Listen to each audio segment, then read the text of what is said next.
Ever wonder what separates a good player from a truly great one? It's not always about being the fastest or the strongest. Nope. There's this invisible skill, kind of like a sixth sense for the game. And today, we're going to decode that skill and show you exactly how to build it for yourself. Okay, so picture this. You're in the zone. The ball is coming your way. You make the pass, you take the shot, and you score. It just feels automatic, right? Almost like magic. And that is the core of it. In that moment, you saw the game unfolding just a split second ahead of everyone else. See, you weren't just reacting to what was happening. You were anticipating the future. That, my friends, is the essence of what we call game sense. All right, so let's really dive into this. What is game sense, you might be asking? Well, while it totally looks like magic from the sidelines, I promise you, game sense is a very real and, more importantly, a very learnable skill. Think of it like this. It's the mental software that runs your physical hardware. So let's break that definition down. First up, it's all about reading the game. You're not just watching the players, you're seeing the patterns. Then you have to make good choices based on what you see. And finally, and this is a big one, you've got to be able to adapt on the fly. Because let's be real, no game ever goes exactly according to plan. And you see this pop up in literally any sport. You know, in soccer, it's that incredible no-look pass that somehow finds a teammate you just knew was going to be there. Or in basketball, it's stepping into the lane to stop a drive before the other player even commits. In volleyball, it's being in that perfect spot for the spike. It's always about being one step ahead of the action. Okay, here's a really cool way to think about this. Imagine you have a game time radar built right in. It's constantly scanning the field, the court, everything. This radar? That's your tactical awareness, and it is always on, always processing information. So what's this radar actually doing? Well, it's basically running a four-step process that happens in a split second. Seriously, it's that fast.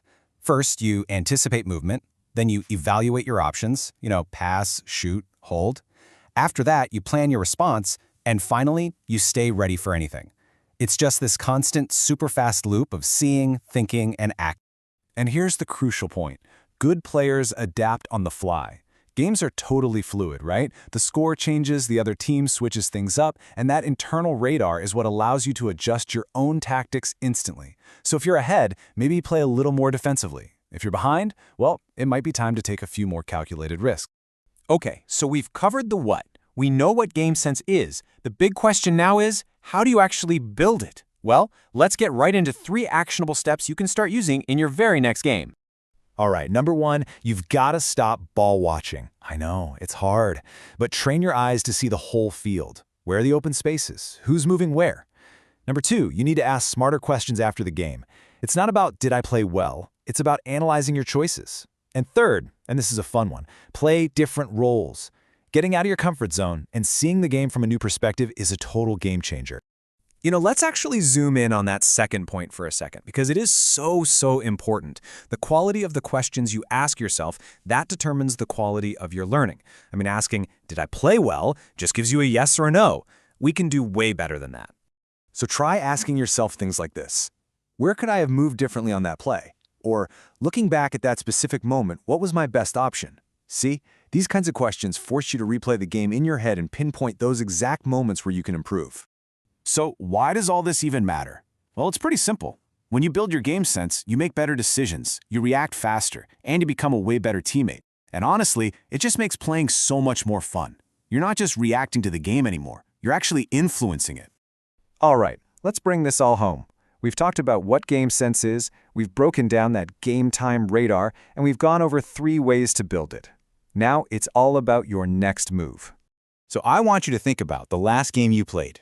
And be honest with yourself. Where was your focus? Were your eyes just glued to the ball? Or were you actually scanning, anticipating, and seeing that bigger picture? Just knowing where you're starting from. That's the first step. And that brings us to the final most important question. Don't try to change everything overnight. That's not going to work. Instead, just pick one thing you can try in your next game. Maybe it's just lifting your head up a little more often. Or maybe it's just telling a teammate about an open space you see. So what's that one thing going to be for you? What's the one small change you can make to start playing smarter right now?